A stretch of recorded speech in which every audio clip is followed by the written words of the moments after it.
The first time I noticed my hands shaking wasn't from fear or cold. It was from hunger. I was standing in my own kitchen at 72 years old, staring at an empty refrigerator that used to be full, wondering when I had become so weak that I couldn't even afford to feed myself in my own home. The irony wasn't lost on me that the woman who had raised 3 children through poverty, who had worked double shifts at the diner for 30 years to give them everything they needed, was now rationing crackers like they were gold coins. My daughter Rebecca had convinced me this was temporary, just until her business got back on its feet. That was 8 months ago. Before we jump back in, tell us where you're tuning in from, and if this story touches you, make sure you're subscribed, because tomorrow, I've saved something extra special for you. My name is Dorothy Fleming, and for the better part of a year, I lived in a prison of my own kindness. Not behind bars or locked doors, but trapped by the belief that a mother's love meant sacrificing everything, even her own survival, for her children. I thought I was being supportive. I thought I was being helpful. What I was actually being was slowly erased from my own life, one unpaid bill and skipped meal at a time. It started innocently enough, the way these things always do. Rebecca had been running a small catering business out of her apartment in downtown Portland. She was talented, ambitious, and had that entrepreneurial spirit that I'd always admired. When the pandemic hit, her client base disappeared almost overnight. Corporate events were canceled, weddings postponed, and suddenly my successful daughter was struggling to keep her business afloat. I lived in a modest 2-bedroom house in southeast Portland that I'd owned outright for 15 years. My late husband Marcus had been a careful man with money, and his life insurance had allowed me to pay off the mortgage early.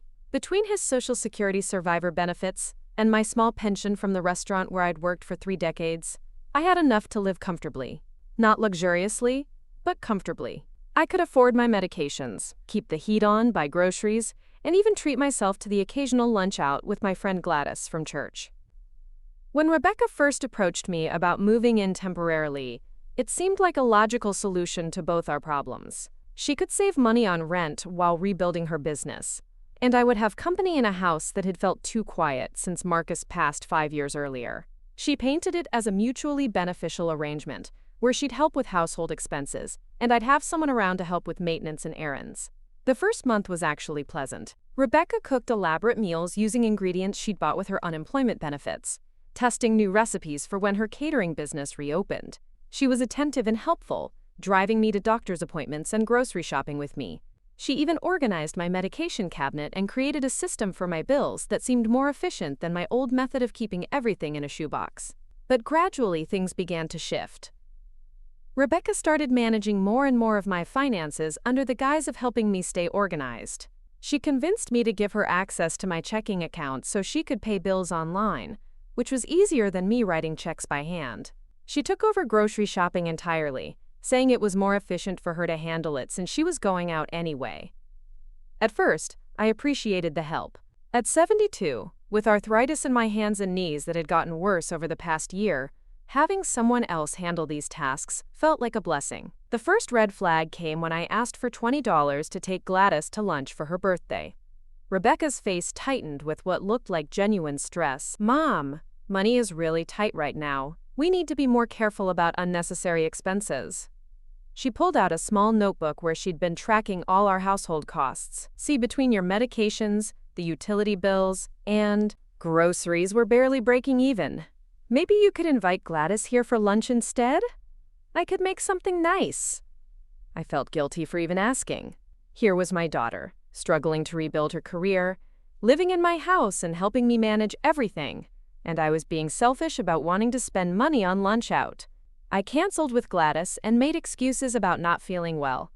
Rebecca did cook a lovely meal when Gladys came over the following week, but something felt different. I felt like I was being monitored, like every dollar I wanted to spend had to be justified to someone else. Over the following months, the financial restrictions became more elaborate and seemingly more necessary. Rebecca created detailed budgets that accounted for every penny of my income. She explained that my fixed costs were higher than I'd realized, and that we needed to cut back on variable expenses to make sure I didn't end up in financial trouble. She showed me spreadsheets on her laptop that looked official and concerning, with red numbers and warnings about projected shortfalls. The grocery budget was the first thing to shrink significantly. Rebecca switched us to generic brands, then to discount stores, then to shopping sales exclusively. She became an expert at finding deals and stretching meals.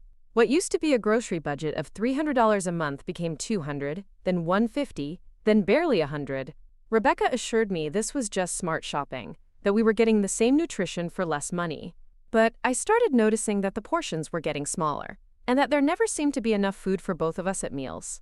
Rebecca would insist that she'd eaten earlier, or that she was trying to lose weight and didn't need much. She encouraged me to eat smaller portions too, saying it was healthier for seniors to eat less. When I mentioned feeling hungry between meals, she'd suggest drinking more water or having a piece of fruit. The medical expenses were the next target. Rebecca researched generic alternatives to all my medications and found discount programs that could reduce costs. She scheduled my doctor's appointments less frequently, saying that healthy seniors didn't need to see doctors as often as the medical industry wanted us to believe. When I mentioned wanting to see my cardiologist for a routine checkup, she showed me articles about overmedication of elderly patients and convinced me to postpone the appointment. Utility bills became a source of constant stress. Rebecca monitored our usage obsessively, checking the thermostat multiple times a day and reminding me to turn off lights when I left rooms. She convinced me to lower the temperature to 68 degrees in winter, saying it was better for my circulation. When I mentioned being cold, she bought me extra blankets and suggested I wear layers indoors.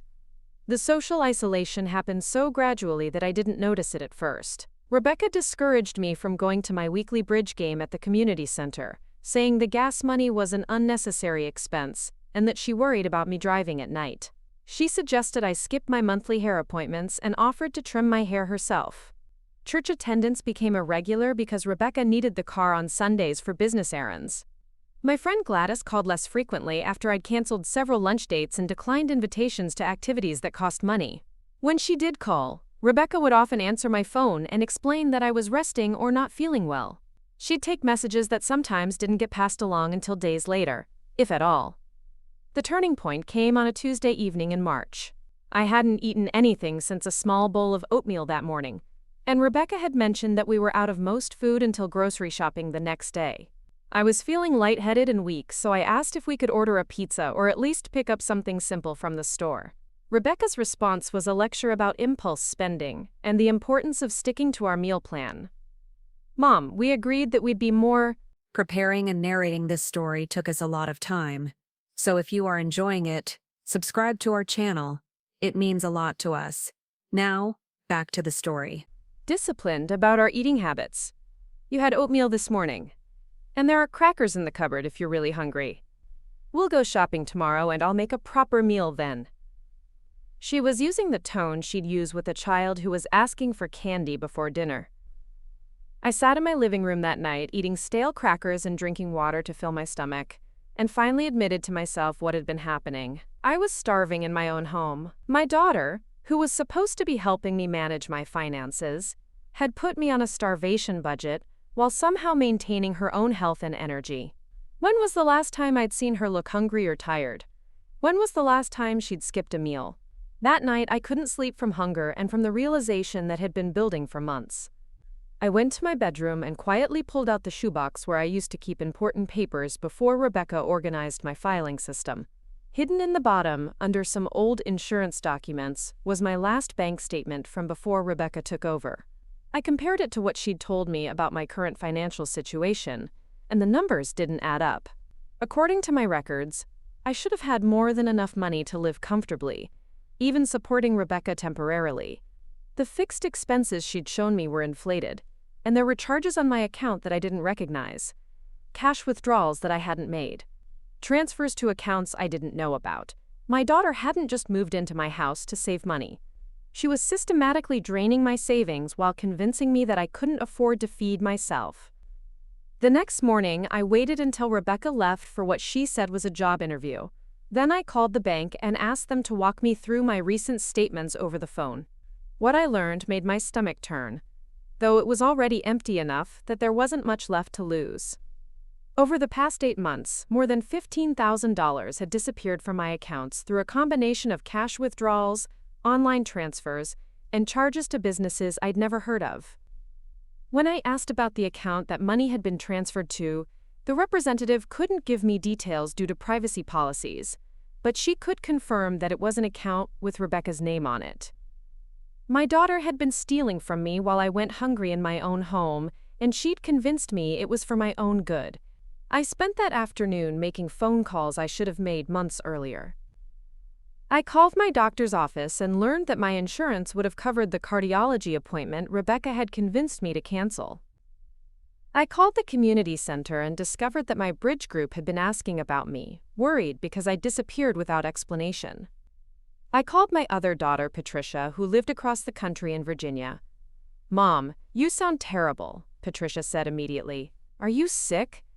I've been trying to reach you for weeks, but Rebecca keeps saying you're too tired to talk or that you'll call me back later." I started crying then, for the first time in months.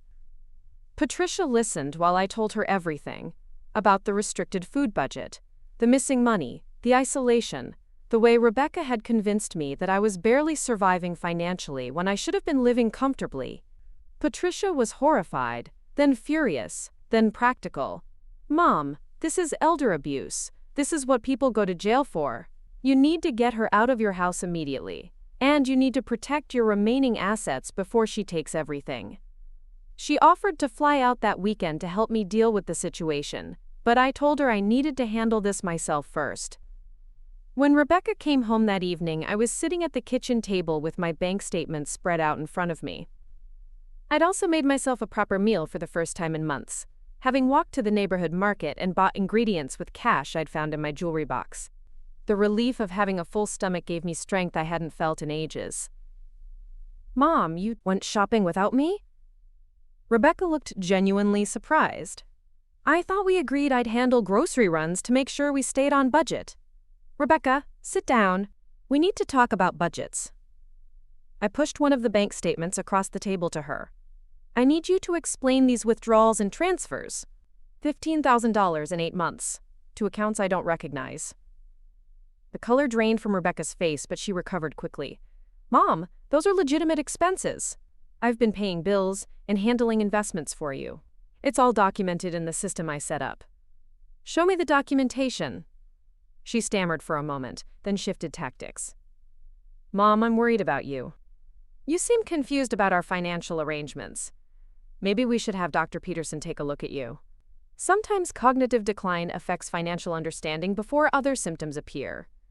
The gaslighting attempt was so obvious and desperate that it almost made me laugh. Almost. Instead, it made me angrier than I'd been in years. "Rebecca, my mind is perfectly clear. Clear enough to know that you've been stealing from me while I went hungry. Clear enough to know that you've isolated me from my friends and convinced me I couldn't afford to live in my own home." "That's not true, Mom. I've been taking care of you, helping you manage your money responsibly. You're being ungrateful and paranoid. Pack your things. I want you out of my house tonight." The mask finally dropped completely. Rebecca's voice turned cold and calculating. "You can't survive without me, Mom. You said so yourself. You need help with everything. And I'm the only one willing to do it. If you kick me out, you'll be alone and helpless. And when you end up in a nursing home because you can't take care of yourself, don't expect me to visit. I'll take my chances." Rebecca stared at me for a long moment, probably trying to decide if I was serious. When she realized I wasn't backing down, she switched to tears and pleading. "Mom, please don't do this. I'm sorry if I made mistakes with your money. I was just trying to help. My business is finally getting back on track, and I can start paying you back soon. I promise I'll do better. The only thing you can do better is leave." She packed quickly, taking only her personal belongings and leaving behind the elaborate filing system she'd created for my finances. Before she left, she made one final attempt at manipulation. "You're making a huge mistake, Mom. You're going to realize how much you need me, and when you do, it might be too late for me to help you." After she was gone, I sat in my house, alone for the first time in 8 months, and felt something I hadn't experienced in almost a year: peace. Quiet that came from solitude rather than isolation. The freedom to open my refrigerator, see that it was empty, and know that I could fill it with whatever I wanted tomorrow. That night, I ordered pizza. Extra large, with all my favorite toppings that Rebecca had convinced me were too expensive and unhealthy. I ate until I was uncomfortably full, then ate a little more just because I could. It was the most satisfying meal I'd had in months, not because the pizza was particularly good, but because every bite was an act of reclaiming my own life. The next few weeks were a blur of activity, as I began to understand the full extent of what had happened to me. I met with a financial advisor who helped me trace where my money had gone and advised me on how to protect my remaining assets. I changed all my passwords and account access information. I installed new locks on my house and made it clear to Rebecca that she was not welcome back. Patricia flew out to help me sort through the legal options. We met with an elder abuse specialist who explained that what Rebecca had done was criminal financial exploitation, punishable by both civil and criminal penalties. The attorney recommended that I report the theft to the police and pursue restitution through the courts. But the decision about whether to press charges against my own daughter was harder than anything else I'd faced. Patricia was adamant that Rebecca needed to face consequences for her actions, both to get my money back and to prevent her from doing this to other vulnerable people in the future. I knew she was right logically, but emotionally, the idea of sending my daughter to jail felt impossible. The breakthrough came when I was going through Rebecca's old room and found a notebook hidden under her mattress. It was full of detailed plans for accessing my assets, including research she'd done on my pension benefits, Social Security, and even the value of my house. There were notes about how to convince me to sign power of attorney documents and strategies for isolating me from friends and family who might question her management of my finances. Most disturbing were the timeline notations that showed this had been planned long before she'd moved in with me. She hadn't asked to live with me because of the pandemic. She'd been planning to financially exploit me and had used the pandemic as a convenient excuse to move in and gain control. The final entry in the notebook was a calculation of my life expectancy and projections of how much money she could extract before I either died or ended up in state care. She'd literally been planning to leave me destitute and dependent on government assistance while she lived off my savings. I called the police that afternoon. The investigation moved quickly once I provided documentation of the unauthorized withdrawals and transfers. Rebecca had been careless about covering her tracks, probably because she never expected me to figure out what she was doing. She'd opened credit cards in my name, used my Social Security number to take out a loan, and even had mail redirected to a private mailbox so I wouldn't see statements and bills she didn't want me to know about. When they arrested her, Rebecca called me from jail asking me to bail her out. The conversation was brief. "Mom, please don't let them destroy our family over a misunderstanding. I can pay you back everything if you just give me a chance." "Rebecca, the only misunderstanding was mine. I misunderstood who you really are." The legal process took several months, during which I had to testify about the financial abuse and the impact it had on my health and well-being. It was difficult to describe to strangers how my own daughter had convinced me to go hungry in my own home, but the documentation was overwhelming. Rebecca eventually pleaded guilty to elder abuse and financial exploitation in exchange for a reduced sentence of 2 years in prison and 5 years of probation, during which she would be required to make restitution payments. But the money was only part of my recovery. The more important work was rebuilding my physical health, my social connections, and my sense of self-worth. I'd lost 15 pounds during the months Rebecca was controlling my food budget, and my doctor was concerned about malnutrition and muscle weakness. It took months of proper eating and gentle exercise to regain my strength. Reconnecting with friends was harder than I'd expected. I felt ashamed about how easily I'd been manipulated and embarrassed about the isolation I'd allowed to happen. Many of my friends had been hurt or confused by my sudden withdrawal from activities and social events. Some relationships were salvageable once I explained what had happened, but others had been permanently damaged by months of broken plans and unreturned phone calls.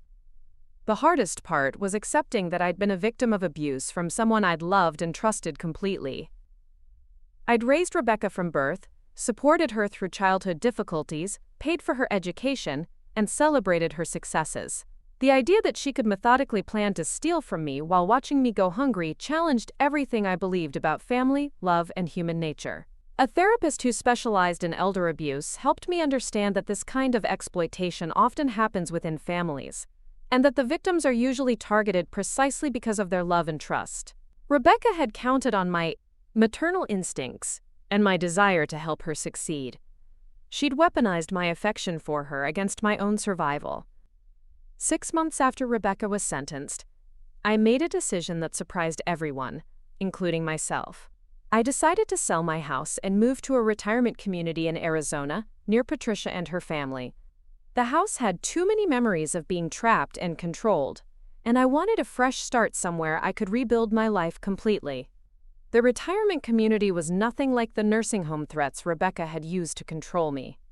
It was a vibrant place full of active seniors who were living independently, but with access to services and social activities. I had my own apartment, my own kitchen, and my own money to spend however I chose. The relief of being able to buy groceries, eat meals, and make plans without asking permission was indescribable. I also did something that felt radical for someone who'd spent 72 years putting family obligations before personal desires. I changed my will. Instead of leaving my estate to my children as I'd always planned, I set up a trust that would provide modest inheritances to Patricia's children for their education, donated a significant portion to organizations that help elder abuse victims, and arranged for the remainder to fund my own care for as long as I lived. When Patricia asked about Rebecca's inheritance, I showed her the notebook I'd found hidden in Rebecca's room. She calculated my life expectancy and planned to take everything anyway. I'm just saving her the trouble of waiting for me to die. Rebecca wrote to me from prison several times, letters that alternated between apologies and blame. She was sorry for hurting me but insisted she'd been desperate and hadn't seen any other options. She claimed she'd planned to pay me back once her business recovered. She accused me of being vindictive and destroying our family over money that I didn't even need since I was old and wouldn't live much longer anyway. I didn't respond to the letters. There was nothing left to say to someone who could watch their mother go hungry and see it as a reasonable sacrifice for their own convenience. A year after moving to Arizona, I met Harold at a community book club. He was a retired teacher whose wife had died 3 years earlier, and who'd moved to Arizona to be closer to his grandchildren. We bonded over our love of mystery novels and our shared experience of learning to live independently again after losing spouses. Harold had also dealt with financial manipulation from an adult child, though in his case it had been a son who'd convinced him to invest in several failed business ventures. We understood each other's wariness about trusting family members with financial decisions, and our friendship grew slowly and carefully. When Harold asked me to dinner for the first time, I panicked. I hadn't been on a date in decades, and I'd grown so accustomed to asking permission for every small expense that the idea of choosing to spend money on my own pleasure felt foreign and guilty. Harold was patient with my anxiety and helped me understand that being careful with money was different from being afraid to spend any money at all. Our relationship developed into something I'd never expected to experience at my age. It wasn't the passionate romance of youth, but it was a companionship based on mutual respect, shared interests, and genuine care for each other's well-being. Harold encouraged my independence and never tried to manage my finances or make decisions for me. When he offered to split expenses for trips or activities, it was always with detailed discussion and clear agreements that protected both our interests. 2 years after moving to Arizona, I got a call from Rebecca. She'd been released from prison early for good behavior and wanted to rebuild our relationship. She'd completed counseling programs on financial responsibility and family relationships, and she claimed to understand now how much she'd hurt me. "Mom, I know I did terrible things, and I know you probably can't forgive me. But I'm hoping we can start over. I've learned so much about myself and about what I did wrong. I want to make it up to you." I listened to her entire speech without interrupting. When she finished, I said, "Rebecca, I'm glad you've gotten help, and I hope you build a good life for yourself. But I don't want you in my life anymore." "Mom, please. I'm your daughter. Family is supposed to forgive each other. Family is supposed to protect each other. You chose to hurt me when I was vulnerable, and you planned it carefully. I can forgive you for my own peace of mind, but I don't trust you, and I don't want a relationship with someone I can't trust." The conversation ended with Rebecca crying and begging for another chance. It was painful to hear, but I didn't change my mind. I'd learned the difference between forgiveness and reconciliation, between compassion and enabling. I could wish Rebecca well from a distance without putting myself at risk of being hurt again. Patricia was supportive of my decision, though she struggled with her own feelings about her sister's actions. She'd maintained minimal contact with Rebecca throughout the legal proceedings, mostly out of concern for Rebecca's children, who were innocent victims of their mother's choices. But she understood my need to protect myself from further exploitation. Now, at 75, I'm living a life I never imagined possible when I was sitting in that empty kitchen 3 years ago, too weak from hunger to think clearly.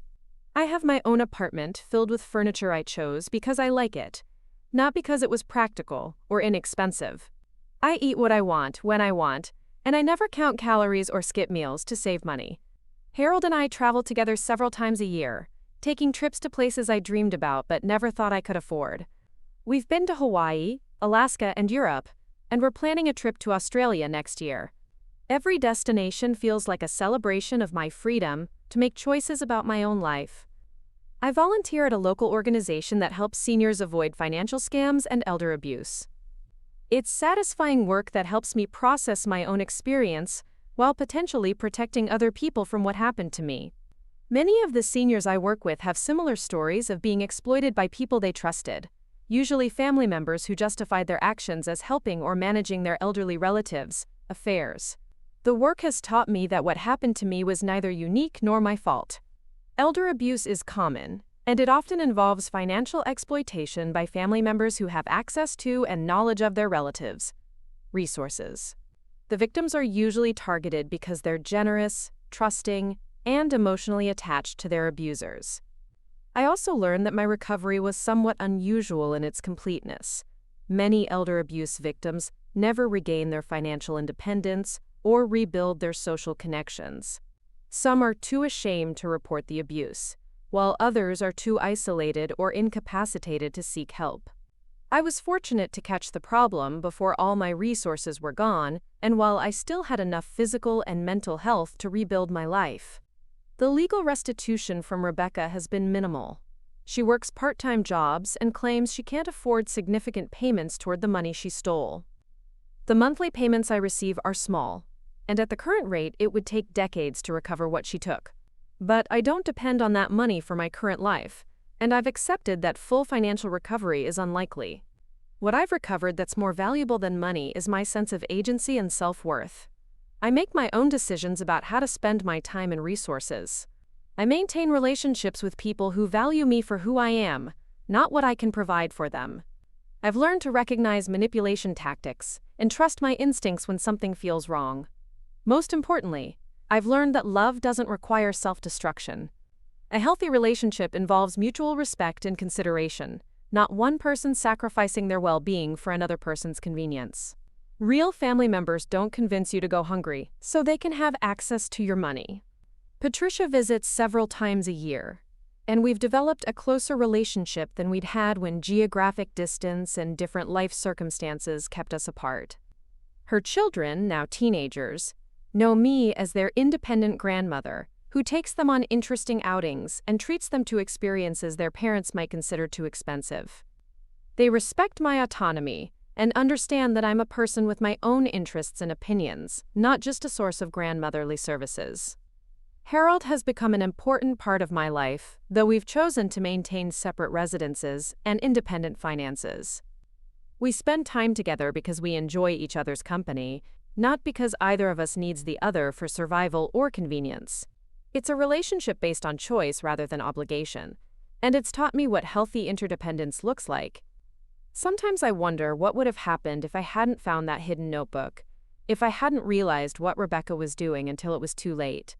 Would she have continued the financial abuse until I was completely destitute? Would she have followed through on her plan to leave me dependent on government assistance while she lived off my savings? I think the answer is yes. The level of planning and manipulation I discovered suggested that Rebecca saw me as a resource to be exploited, rather than a person deserving of respect and care. The notebook showed that she'd calculated exactly how much she could take before I became someone else's problem. But those thoughts don't haunt me the way they might have in the past. I've learned to focus on what actually happened, rather than the worst-case scenarios that were avoided. I caught the abuse before it destroyed me completely. I found the strength to fight back and protect myself. I built a new life that's healthier and happier than anything I'd experienced in years. The story I shared at the beginning, about standing in my empty kitchen too weak from hunger to think clearly, feels like it happened to a different person. In some ways, it did. The woman who allowed herself to be convinced that she couldn't afford food in her own home was someone who'd lost touch with her own value and power. The woman I am now knows that I deserve to be treated with respect and kindness, especially by people who claim to love me.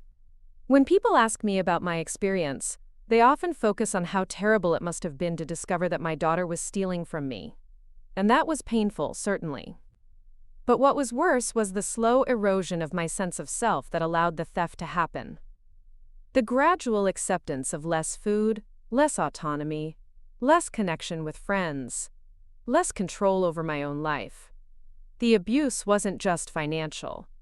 It was psychological and emotional manipulation that convinced me I was incapable of managing my own affairs, and fortunate to have someone willing to take care of me. Rebecca didn't just steal my money. She stole my confidence, my independence, and my belief that I deserved to live comfortably in my own home. Recovering from that psychological damage was harder than dealing with the financial losses. Money can be replaced, but rebuilding self-respect and learning to trust your own judgment takes time and effort. I had to retrain myself to make decisions without seeking permission, to spend money without feeling guilty, and to prioritize my own needs without feeling selfish. The work was worth it. At 75, I'm living with more intention and joy than I had at 72, before the abuse began. I appreciate simple pleasures, like choosing my own meals, making plans with friends, and spending money on things that bring me happiness. Every day that I wake up in my own space, with enough food in my refrigerator and the freedom to decide how to spend my time, feels like a gift. I also have a different relationship with money now. I'm more careful about who I trust with financial information, but I'm also more willing to spend money on experiences and relationships that enrich my life. I've learned the difference between being financially responsible and being financially afraid. Rebecca taught me to be afraid of every expense, even necessary ones like food and medical care. Now I budget for both security and enjoyment, and I don't apologize for either. My advice to other seniors, and really to anyone who might be vulnerable to financial exploitation, is to trust your instincts when something feels wrong. If someone is pushing you to make financial decisions quickly, if they're isolating you from other people who might offer different perspectives, if they're benefiting from arrangements that are making your life more difficult, pay attention to those red flags. Don't be afraid to ask for outside help. Call your bank if you see unfamiliar charges. Talk to friends or family members who aren't involved in your financial arrangements. Consult with professionals like attorneys or financial advisors who have no personal interest in your decisions. Often people who are being exploited are told that seeking outside help would be disloyal or embarrassing, but protecting yourself is never wrong. And remember that setting boundaries with family members isn't selfish or cruel. People who truly love you want you to be safe and comfortable, not struggling to survive while they benefit from your resources. Real love doesn't require you to sacrifice your basic needs for someone else's wants. I know that my story had a better outcome than many similar situations. I was able to recover financially and rebuild my life because I caught the abuse relatively early and still had resources and health to work with. Not everyone in my situation would have the same options or support systems. But I also know that it's never too late to start protecting yourself and advocating for your own well-being. Even if you can't recover everything that was taken from you, you can stop the abuse from continuing and begin building whatever life is still possible. The most important thing I learned from this experience is that I am worth protecting. My comfort, my security, my happiness, and my autonomy all matter. They don't matter less because I'm old, or because I'm someone's mother, or because I've already lived most of my life. They matter because I'm a human being who deserves to be treated with dignity and respect. That lesson has transformed not just my relationship with money and family, but my entire approach to living. I don't accept less than I deserve anymore. Whether it's in relationships, healthcare, service from businesses, or treatment from institutions. I advocate for myself consistently, and without apology. And perhaps most importantly, I've learned to distinguish between helping someone I love and enabling someone to hurt me. True help builds people up and increases their independence and well-being. What Rebecca did to me wasn't help, even though she framed it that way. It was systematic exploitation disguised as assistance. Now, when people ask for help, I consider whether my assistance will genuinely benefit them or whether it will create dependency and resentment. I give help that empowers rather than enables, and I expect the same consideration from others. It's a much healthier way to build relationships, and it's protected me from falling into similar traps with other people who might see me as vulnerable or easily manipulated.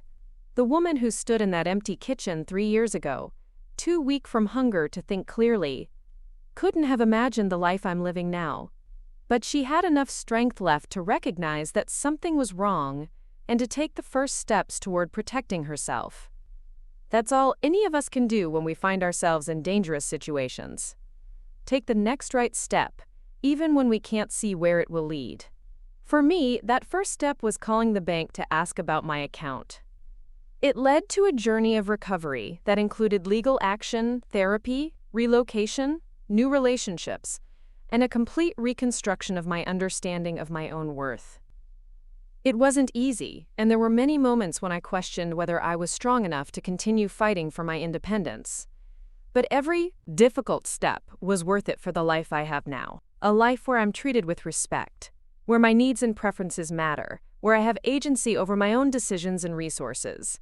A life where I can share my story not as a victim asking for pity, but as a survivor who fought back and won. That's the real victory that came out of this experience. Not just stopping the abuse or recovering some of my money, but discovering that even at 72, after decades of putting other people's needs first, I still had enough fight left in me to demand better treatment and build a better life. And if you're reading this and recognizing something familiar in my story, know that you have that fight in you too. It might be buried under years of being told that your needs don't matter, that you should be grateful for whatever crumbs of attention or care you receive, that asking for respect is selfish or unrealistic. But it's there, waiting for you to claim it. Your life matters, your comfort matters, your dignity matters, and you have every right to protect and pursue all three, regardless of what anyone else thinks you owe them or what they think they're entitled to take from you. The phone call that changed everything came at 6:30 in the morning, 3 weeks after I'd moved to Arizona. I was sitting on my small balcony, watching the desert sunrise paint the mountains in shades of gold and pink, when my cell phone rang. The number was local, which was unusual since I barely knew anyone in Phoenix yet. "Mrs. Fleming? This is Detective Sarah Martinez with the Phoenix Police Department. I'm calling about your daughter Rebecca Fleming. She's been arrested here in connection with a financial fraud case, and your name came up as a previous victim." My coffee cup trembled in my hands. Rebecca was supposed to be in Oregon, completing her probation and making restitution payments. What was she doing in Arizona, and how had she gotten involved in another fraud case so quickly after her release? "Detective, I'm not sure I understand. Rebecca is on probation in Oregon for the financial abuse case involving me. She's supposed to be making monthly payments and checking in with a probation officer." "Ma'am, according to our investigation, Ms. Fleming has been operating in Arizona for the past 2 months under an assumed name. She's been targeting elderly residents in retirement communities, offering financial planning services. We believe she's defrauded at least 6 people out of significant amounts of money." The detective explained that Rebecca had been using a fake business license and credentials to present herself as a certified financial advisor. She'd been approaching seniors in upscale retirement communities, claiming to offer free consultations on investment strategies and estate planning. Once she gained their trust, she'd convinced them to transfer money to accounts she controlled, promising higher returns and tax advantages that never materialized. One of the victims mentioned that Ms. Fleming had told her about successfully managing her own mother's finances, describing you as a satisfied client who'd seen significant returns on investments she'd managed.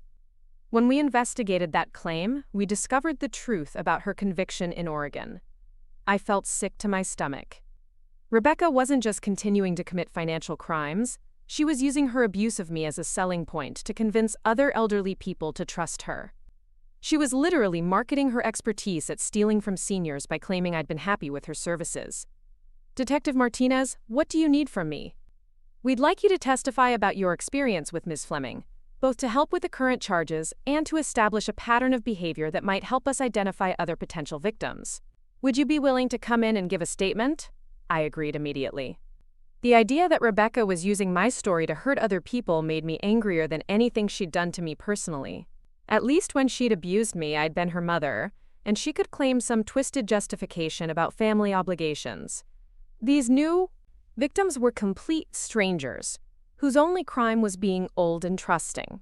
The police station was a 40-minute drive from my retirement community, and I asked Harold to come with me for moral support.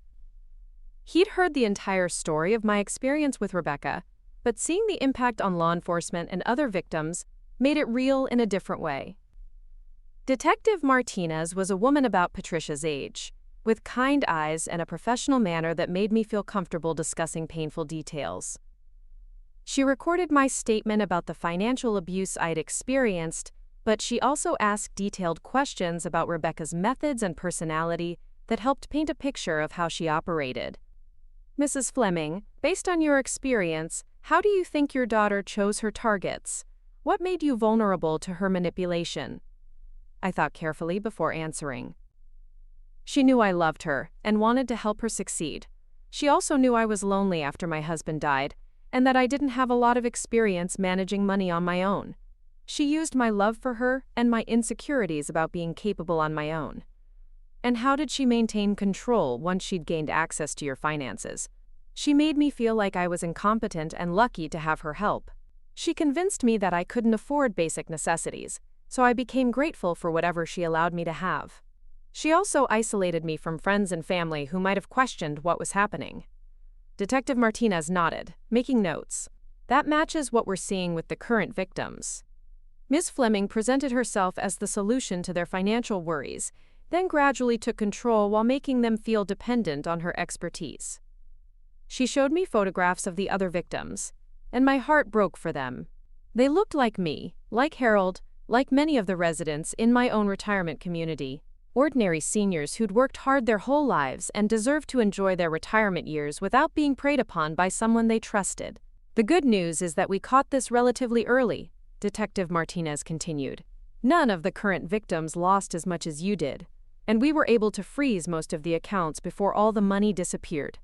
But we need your testimony to establish that this wasn't just a mistake or poor business judgment. We need to show that Ms. Fleming deliberately targets elderly victims using specific manipulation techniques. The trial was scheduled for 6 months later, which gave me time to prepare emotionally for seeing Rebecca again and reliving the details of my abuse in front of strangers. It also gave me time to connect with some of the other victims and learn more about how Rebecca had evolved her techniques since stealing from me. Margaret Kowalski was 78 and had lost $12,000 to Rebecca's fake investment scheme. She'd been approached at her retirement community's weekly coffee social, where Rebecca had introduced herself as a financial advisor who specialized in helping seniors maximize their retirement income. She was so knowledgeable and professional, Margaret told me when we met for lunch. She had business cards, a website, references from other clients. She knew all the right terminology and seemed genuinely concerned about my financial security. Rebecca had convinced Margaret that her current investment portfolio was too conservative and that she was missing opportunities for growth that could significantly increase her monthly income. She'd offered to manage Margaret's investments for a small fee, promising returns that were much higher than what Margaret was currently earning. She showed me documents that looked official, with projections and charts that proved how much better I'd be doing with her help. She even had testimonials from other clients, including one woman who sounded like she might be her mother. That woman had been me, though Margaret didn't realize it at the time. Rebecca had fabricated a testimonial claiming that I'd seen tremendous returns under her management, and was grateful for her expertise in helping elderly clients navigate complex financial decisions. The second victim, James Chen, was a retired engineer who'd lost $8,000. He'd been attracted to Rebecca's claims about tax strategies that could help him keep more of his retirement income. Rebecca had convinced him to transfer money to what she claimed was a special type of investment account that would reduce his tax liability while providing steady returns. I should have known better, James told me during another victim meeting that Detective Martinez had arranged. I'd managed my own investments successfully for decades. But she made me feel like the rules had changed, and I was falling behind on new strategies that could save me money. Rebecca had used James's engineering background against him, presenting complex calculations and technical-sounding investment vehicles that appealed to his analytical nature while being too complicated for him to verify independently. The third victim, Dorothy Sinclair, had lost the most money after me, nearly $20,000. Dorothy was a widow who had been struggling with depression since her husband's death 2 years earlier. Rebecca had positioned herself as not just a financial advisor, but as a supportive friend who understood the challenges of managing money alone. She seemed to really care about me as a person, Dorothy explained. She'd call to check on me, bring me coffee when we met, remember details about my grandchildren and my health issues. I felt like she was the daughter I'd never had. Rebecca had convinced Dorothy to liquidate several investment accounts and combine them into what she claimed was a more efficient portfolio managed by her firm. She'd provided monthly statements showing steady growth, but the statements were fabricated, and the money was being transferred to Rebecca's personal accounts. Hearing these stories made me realize how much Rebecca had refined her techniques since abusing me. With me, she'd been relatively crude, relying primarily on family obligations and my desire to help her succeed. With these strangers, she'd developed a sophisticated operation with fake credentials, professional materials, and carefully crafted personas designed to appeal to each victim's specific vulnerabilities. She'd also learned to diversify her targets so that no single victim lost enough money to trigger immediate attention from law enforcement or financial institutions. By taking smaller amounts from multiple people, she'd been able to operate longer before being detected. The psychological manipulation had become more sophisticated too. Instead of using family guilt, she'd tailored her approach to each victim's particular needs and insecurities. Margaret's desire for financial security, James's pride in his analytical abilities, Dorothy's loneliness and need for companionship. What remained consistent was Rebecca's ability to identify vulnerable people and exploit their trust for financial gain. Whether it was her own mother or complete strangers, she seemed to view elderly people as resources to be exploited, rather than human beings deserving of respect and protection. The months leading up to the trial were emotionally challenging, but they were also empowering in ways I hadn't expected. Working with the other victims and with Detective Martinez made me feel like I was part of something larger than my own recovery. I was helping to protect other people from experiencing what I'd been through. I also discovered that my story was helping other seniors in my retirement community recognize and avoid potential scams. Word had gotten around about my experience and my involvement in the criminal case, and several residents approached me to ask about suspicious contacts they'd received from people offering financial services. Harold and I started attending educational seminars about elder fraud and financial protection. I learned that what had happened to me was part of a much larger pattern of crimes targeting older adults, and that my experience, while painful, had given me knowledge that could help protect others. The retirement community where I lived also invited me to speak to residents about financial security and recognizing manipulation tactics. These presentations were difficult at first, because they required me to discuss embarrassing details about how easily I'd been deceived. But the response from other residents was so positive that I began to feel proud of my ability to turn my experience into something helpful. Mrs. Fleming, one resident, told me after a presentation, "Thank you for being brave enough to share your story. My nephew has been pressuring me to let him manage my investments, and after hearing about your experience, I'm going to get a second opinion before making any decisions." Another resident mentioned that my talk had helped her recognize manipulation tactics that her own adult daughter had been using to pressure her into paying for expensive home renovations that benefited the daughter more than the mother. These conversations made me realize that financial abuse of elderly people was much more common than I'd understood, and that many victims never reported it because they were too ashamed, or because the abusers were family members they didn't want to see prosecuted. Patricia flew out to Arizona 2 weeks before the trial to provide moral support and to see how I was doing. She was amazed by the changes in my life since I'd moved away from Oregon and established my independence. "Mom, you look 10 years younger than you did when I visited you in that house after Rebecca was arrested. I can't believe how much your life has changed." She was right. I felt healthier, more energetic, and more confident than I had in years. The combination of proper nutrition, regular exercise, social activities, and meaningful relationships had transformed not just my emotional state but my physical health as well. "I think I was dying slowly in that house," I told Patricia.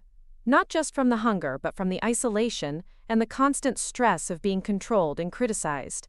Moving here and building my own life saved me in ways I'm still discovering." Patricia had remained in minimal contact with Rebecca throughout the legal proceedings, primarily to maintain relationships with Rebecca's children. But she'd been clear that she couldn't support or enable Rebecca's behavior, and she'd refused Rebecca's requests for financial help with legal fees.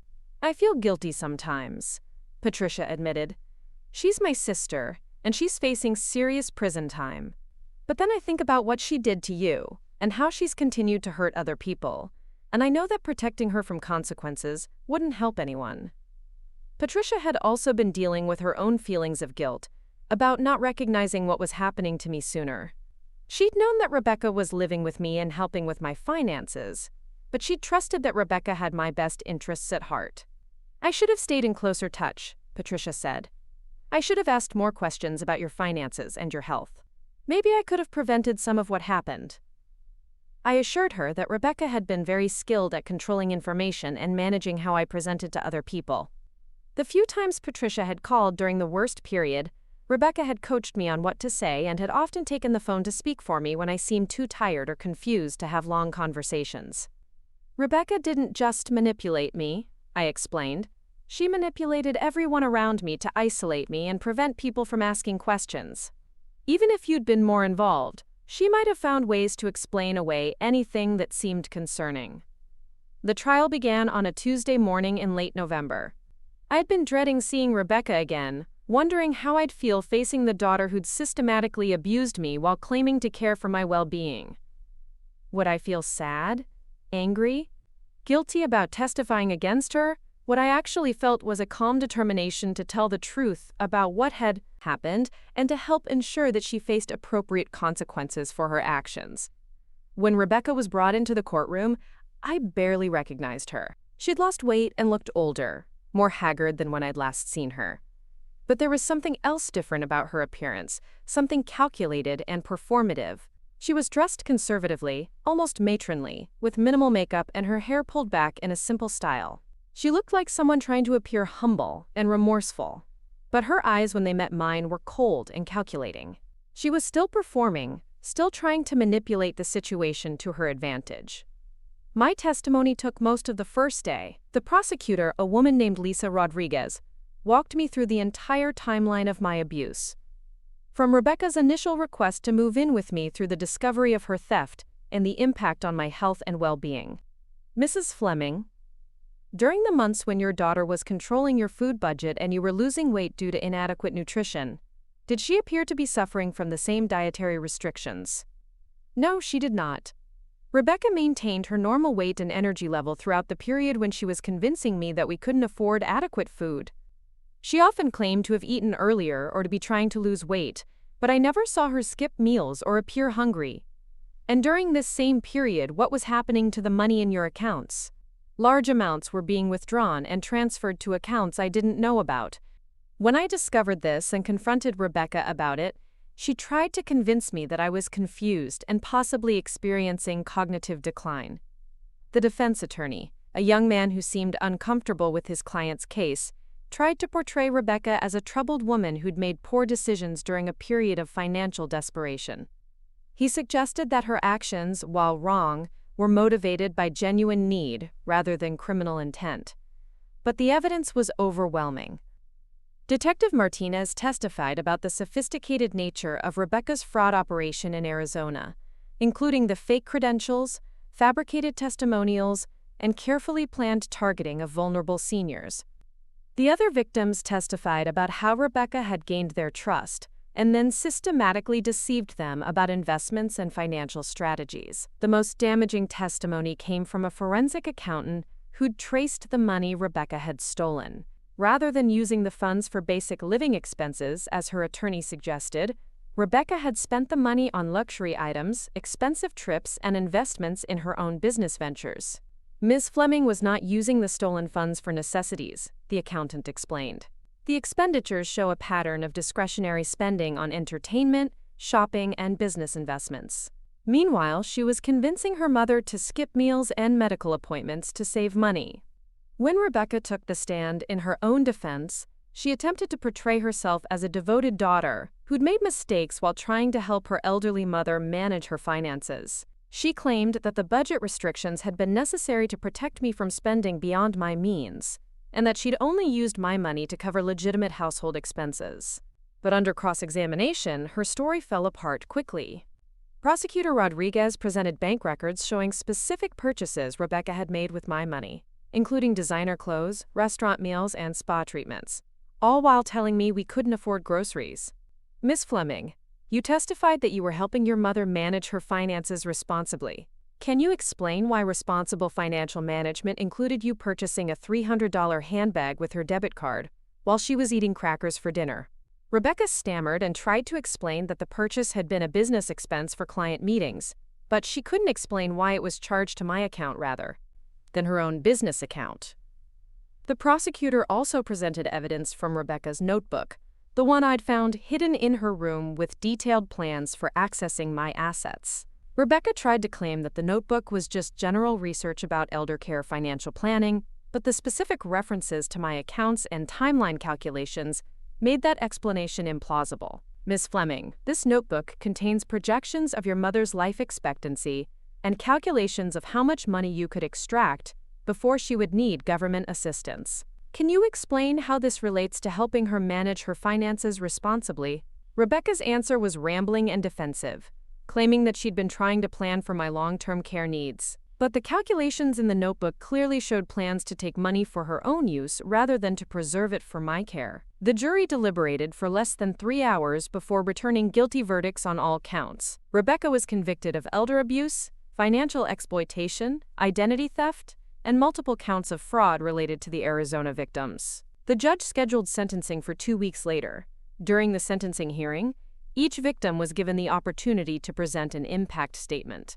I'd spent weeks preparing what I wanted to say, trying to balance my desire to see Rebecca face appropriate consequences with my awareness that she was still my daughter, and that her children would be affected by whatever sentence she received. Your Honor, my daughter's actions nearly destroyed my life in ways that went far beyond the money she stole. She convinced me that I was incapable of managing my own affairs, that I couldn't afford to feed myself adequately, and that I was lucky to have someone willing to take care of me. She isolated me from friends and family, controlled my access to medical care, and made me feel like a burden who should be grateful for whatever scraps of attention she provided.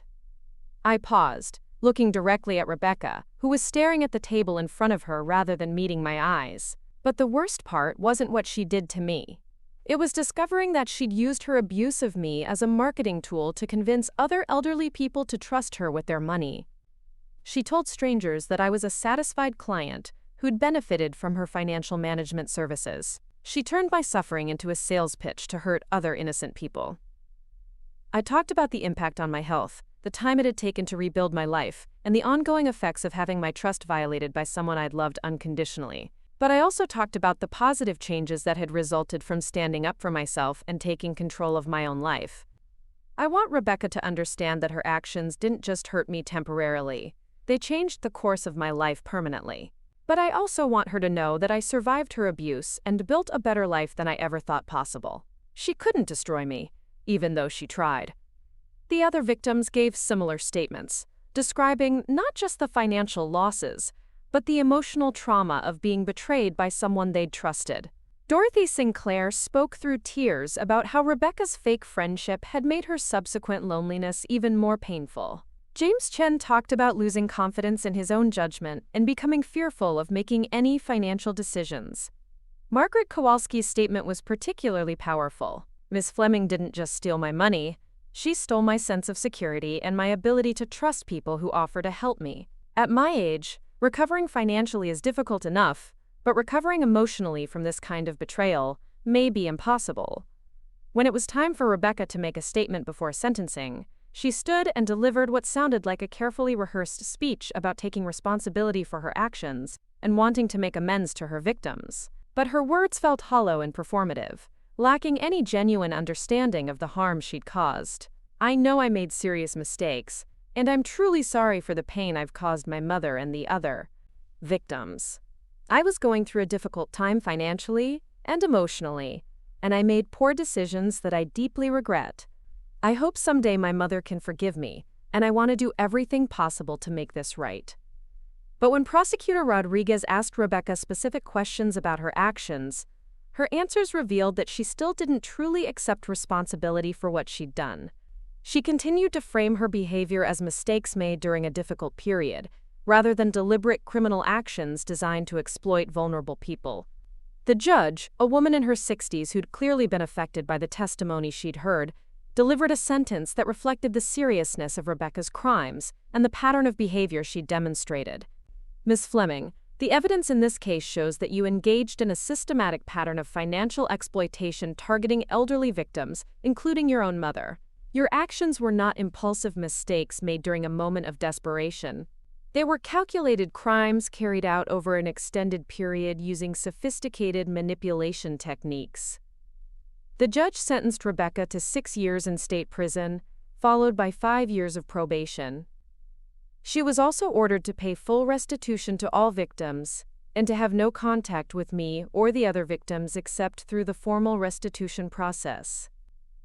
I'm imposing this sentence not just to punish you for what you've done, but to protect other potential victims from your predatory behavior. Elder abuse is a serious crime that destroys lives and communities, and it will be prosecuted to the full extent of the law in my courtroom. As Rebecca was led away in handcuffs, I felt a complex mix of emotions. Relief that she would face consequences for her actions, and that other potential victims would be protected. Sadness that my daughter had chosen a path that led to this outcome. But mostly, I felt a sense of closure and validation that the justice system had recognized the seriousness of what had been done to me and the other victims. After the sentencing, Detective Martinez and Prosecutor Rodriguez thanked me for my cooperation and courage in testifying. They explained that my case had been crucial in establishing the pattern of behavior that led to Rebecca's substantial sentence. Mrs. Fleming, your willingness to come forward and tell your story probably prevented Rebecca from victimizing many more people. Cases like this often go unreported because victims are too ashamed, or because the perpetrators are family members. Your courage in speaking out made a real difference. Patricia, who'd attended the entire trial, was emotional but supportive of the outcome. I know this was hard for you, Mom, but Rebecca needed to face consequences for what she did. Maybe prison will give her time to really understand the harm she's caused and to change her behavior. I hoped Patricia was right, but I wasn't optimistic about Rebecca's capacity for genuine change. Throughout the trial, she demonstrated the same manipulative behavior and lack of empathy that had characterized her abuse of me. She seemed to view herself as the victim of circumstances rather than the perpetrator of deliberate crimes. But whether or not Rebecca changed during her incarceration, I knew that I'd done everything possible to protect other potential victims and to seek justice for what had been done to me. The legal process had been difficult and emotionally draining, but it had also been empowering in ways I hadn't expected. For the first time in my life, I'd stood up in a public forum and demanded that my pain be taken seriously, that my dignity be respected, and that someone who'd hurt me face appropriate consequences.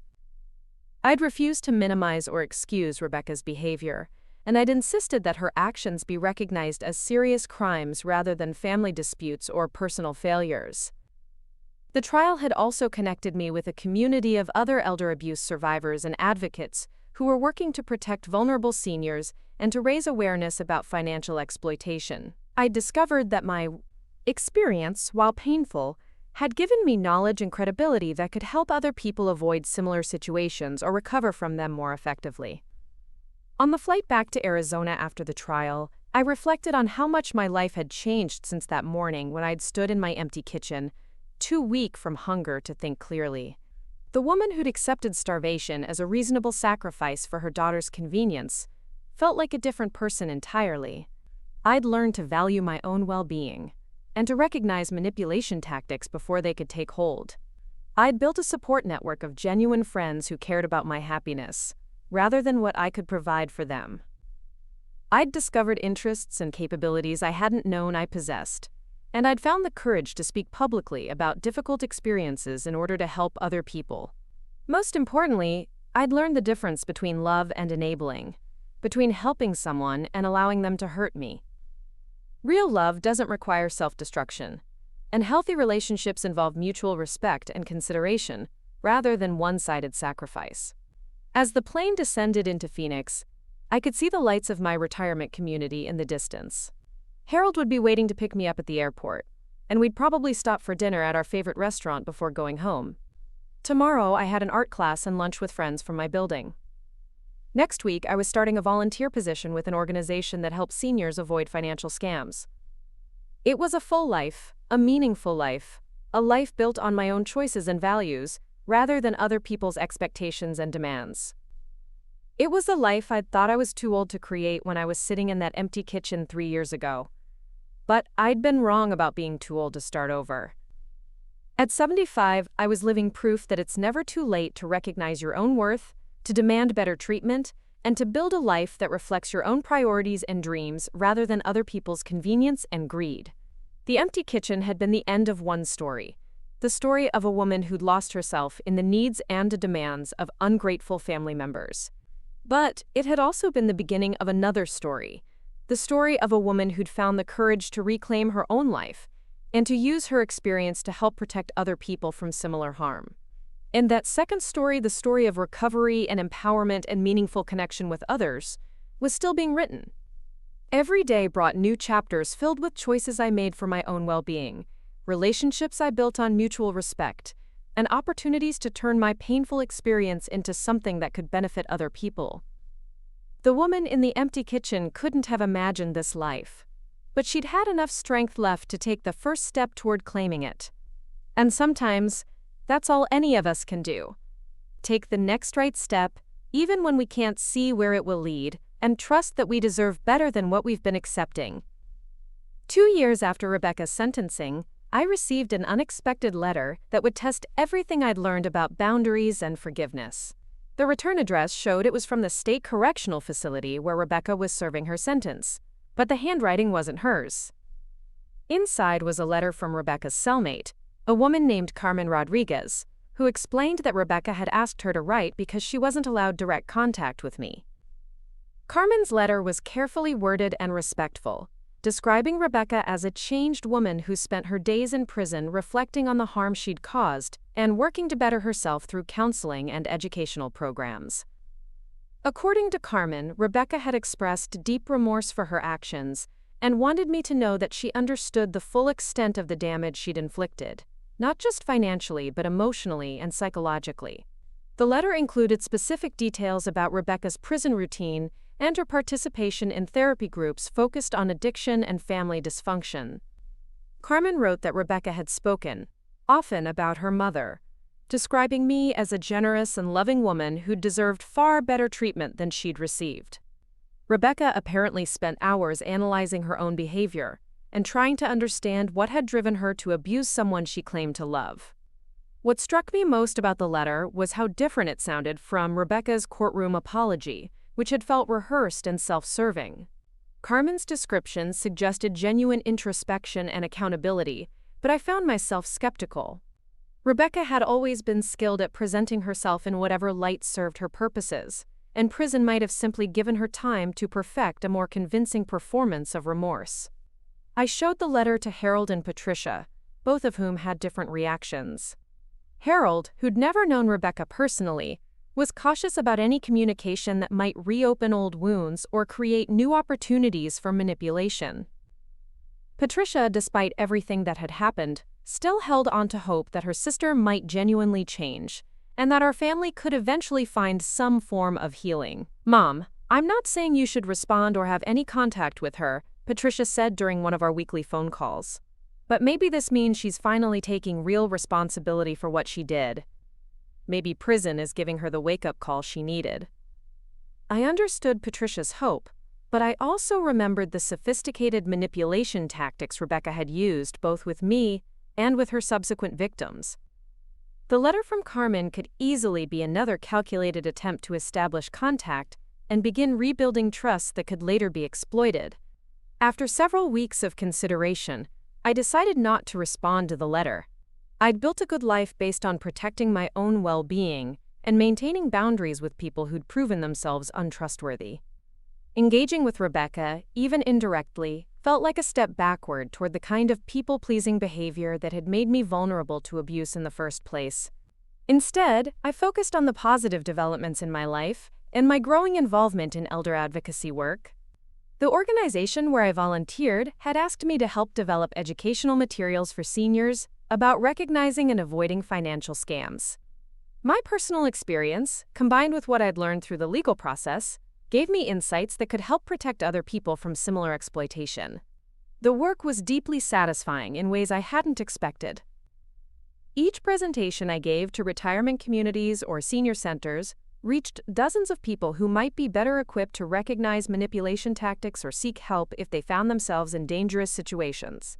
I received thank you notes from seniors who'd avoided potential scams because of information they'd learned in my presentations. One particularly meaningful encounter came during a presentation at a senior center in Scottsdale. After I finished speaking, an elderly man named Frank approached me with tears in his eyes. He explained that his son had been pressuring him to sign over power of attorney and to move into his son's home, where expenses could be shared and managed more efficiently. After hearing your story, I realized that my son's arguments sound very similar to what your daughter told you, Frank said.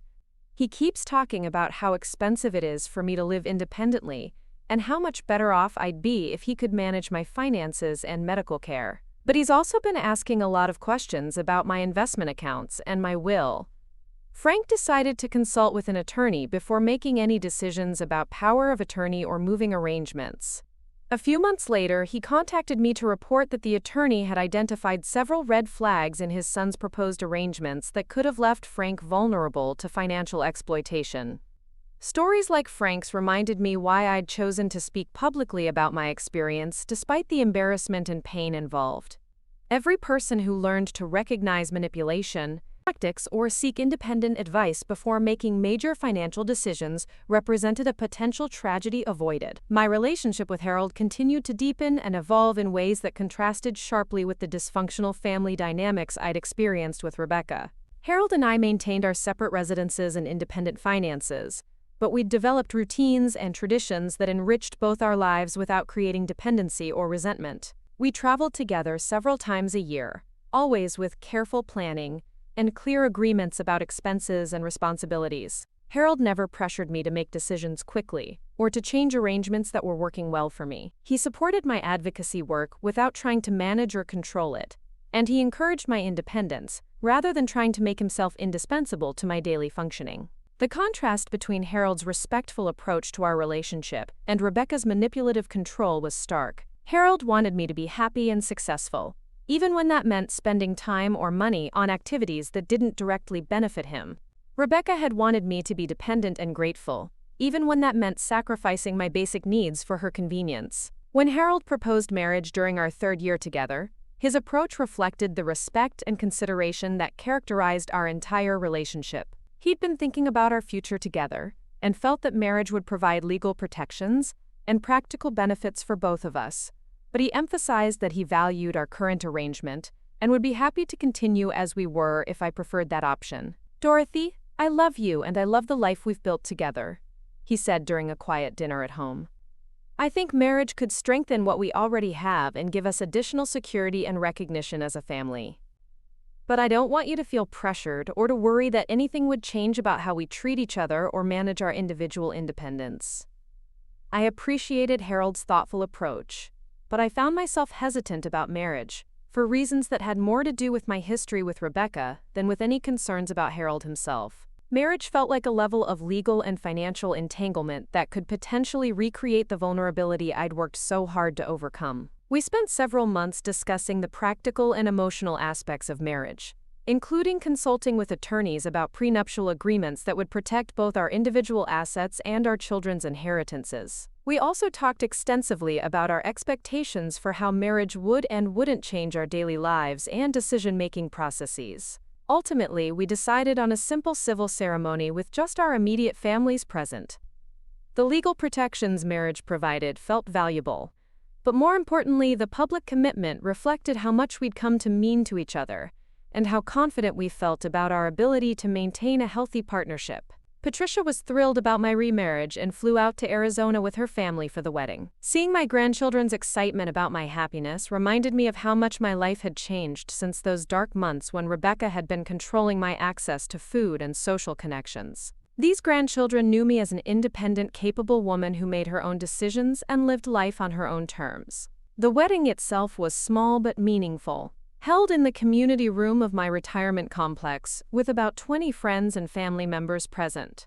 I wore a dress I'd chosen because I loved the color and style, without worrying about whether it was practical or appropriately modest. Harold and I exchanged vows we'd written ourselves, promising to support each other's independence and individual growth, while building a life together based on mutual respect and genuine affection. During the reception, several of my friends from the retirement community commented on how different I seemed from the woman who'd arrived in Arizona 3 years earlier. They were right. The scared, hungry woman who'd fled Oregon after discovering her daughter's theft had been replaced by someone confident, purposeful, and surrounded by people who valued her well-being. A few months after the wedding, I received another letter from the correctional facility. This time it was directly from Rebecca, who explained that she'd been granted permission to write to me as part of a therapeutic process she was undergoing. The letter was longer and more detailed than Carmen's had been, and it did sound more genuine in its expressions of remorse and accountability. Rebecca wrote about the therapy she'd been participating in and the insights she'd gained about her own behavior patterns and motivations. She acknowledged specific actions she'd taken that had harmed me, including the manipulation tactics she'd used to control my food and finances, the isolation from friends and family, and the way she'd exploited my love for her to justify her abuse. Mom, I know that nothing I can say will undo the harm I caused you, and I'm not writing this letter to ask for forgiveness or to try to rebuild our relationship, Rebecca wrote. I'm writing because my therapist says that acknowledging the truth about what I did is an important part of taking responsibility, and because I want you to know that I understand now how deeply I hurt you. The letter included details about Rebecca's prison work assignment in the facility's accounting department, where she was learning legitimate bookkeeping skills while earning money to contribute toward restitution payments. She described educational programs she was participating in and mentioned that she'd been helping other inmates navigate the process of making amends to their victims. What impressed me most about the letter was Rebecca's acknowledgement of the broader impact her actions had had beyond just the financial theft. She wrote about understanding now how her behavior had damaged my self-confidence, my relationships with other people, and my sense of security in my own home. She seemed to grasp that the abuse had been about power and control, not just money. I realize now that I convinced you that you couldn't take care of yourself so that you'd become dependent on me, Rebecca wrote. I made you feel grateful for things you should have been able to take for granted, like having enough food and maintaining friendships. I used your love for me as a weapon against your own well-being, and I'm horrified by what that says about who I was then. Despite the apparent sincerity of the letter, I remained cautious about responding. Rebecca had demonstrated sophisticated manipulation skills in the past, and prison could have simply given her time to develop more convincing approaches to rebuilding trust. I also worried that any communication from me might be interpreted as an opening for future contact or requests for assistance. I discussed the letter extensively with Harold and with the therapist I'd been seeing since moving to Arizona. Both encouraged me to trust my instincts about whether and how to respond, emphasizing that I had no obligation to engage with Rebecca regardless of how genuine her remorse might be. My therapist, Dr. Susan Walsh, helped me understand that forgiveness and reconciliation were separate processes that didn't necessarily have to happen together. I could potentially forgive Rebecca for my own emotional healing, without rebuilding a relationship that might put me at risk of future harm.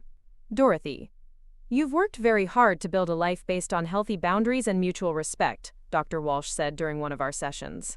Those boundaries exist to protect the person you've become and the life you've built. You can acknowledge Rebecca's apparent growth while still maintaining the boundaries that keep you safe. After several weeks of consideration, I decided to write a brief response to Rebecca's letter. I wanted to acknowledge her apparent progress while making it clear that I wasn't interested in rebuilding our relationship or in ongoing communication. Rebecca, I received your letter and I appreciate what appears to be genuine reflection on your actions and their impact. I'm glad that you're getting help and working to understand what led you to make the choices you did. I hope you continue on this path of growth and that you use what you've learned to build a better life when you're released from prison.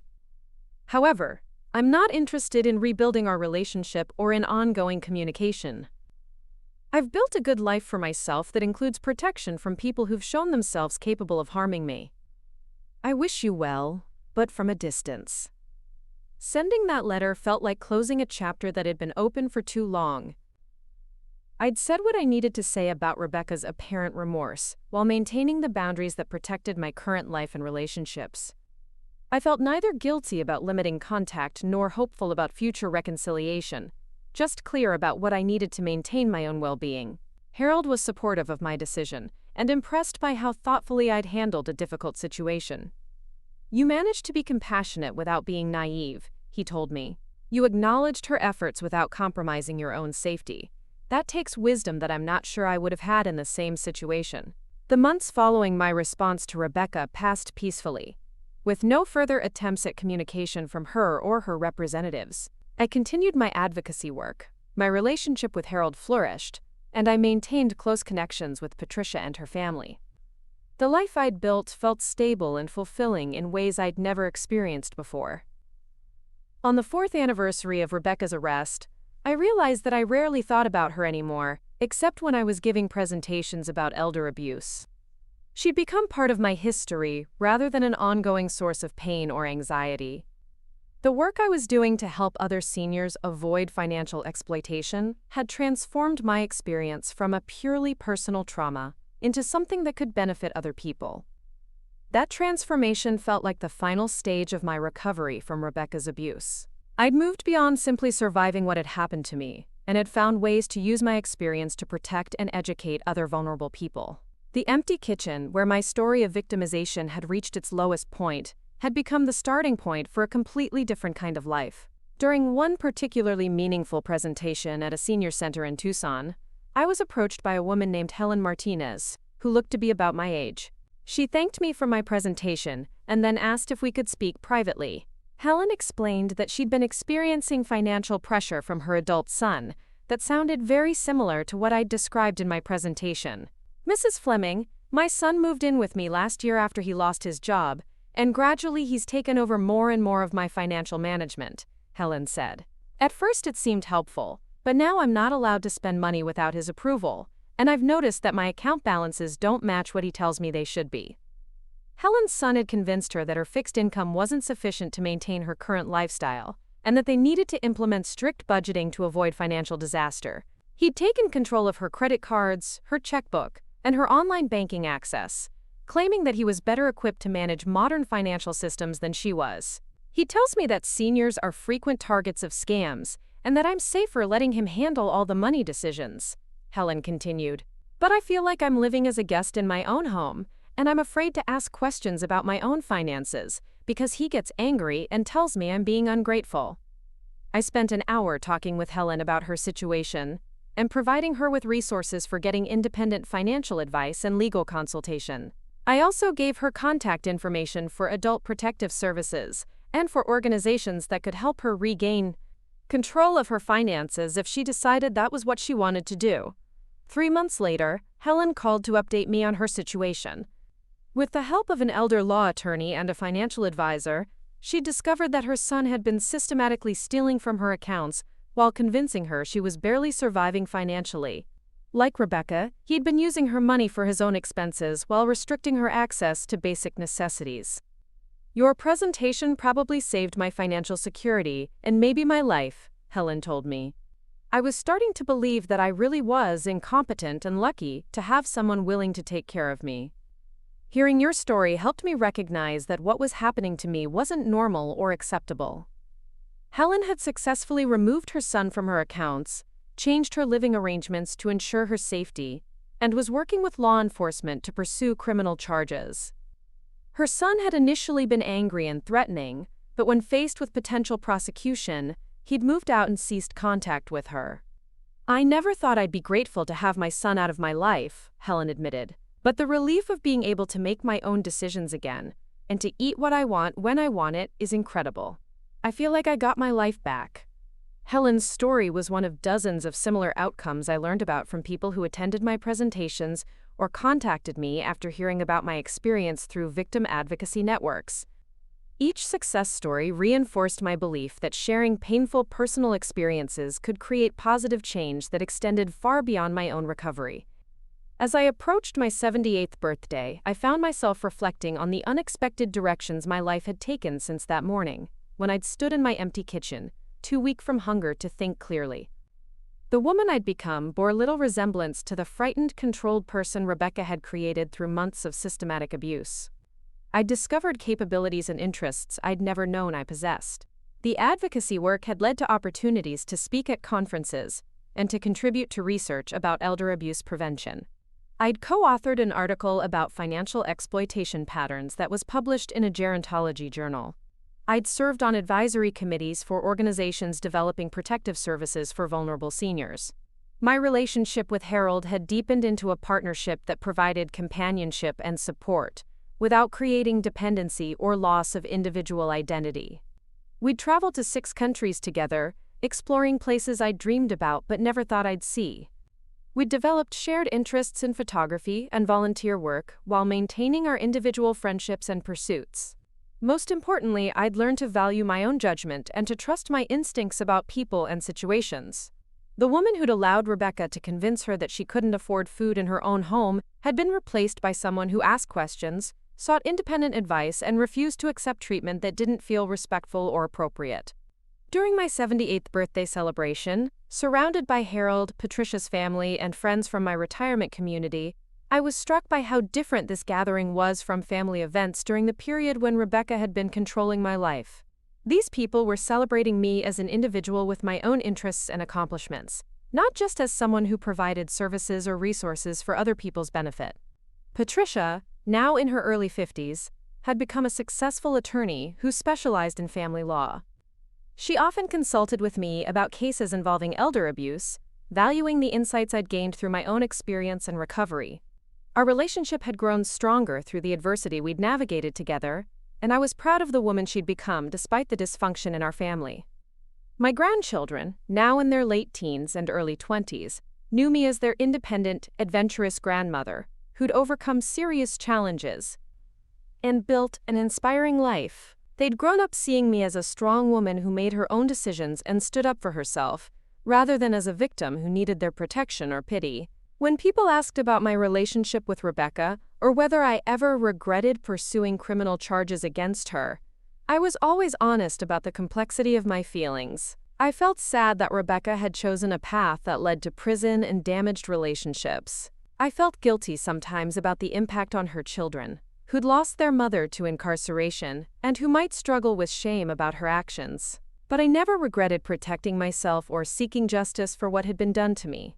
Rebecca's criminal behavior had continued after she'd abused me, harming other innocent people who'd trusted her with their financial security. My decision to report her abuse and testify against her had been necessary, not just for my own healing, but for the protection of other potential victims. The restitution payments I received from Rebecca were minimal and irregular, reflecting her limited earning capacity in prison and her responsibility to multiple victims. But the money had never been the primary issue for me. What mattered was the recognition that what had happened to me was a serious crime deserving of consequences, and the knowledge that Rebecca couldn't hurt other elderly people while she was incarcerated. 5 years after Rebecca's sentencing, I received notification that she was eligible for parole consideration.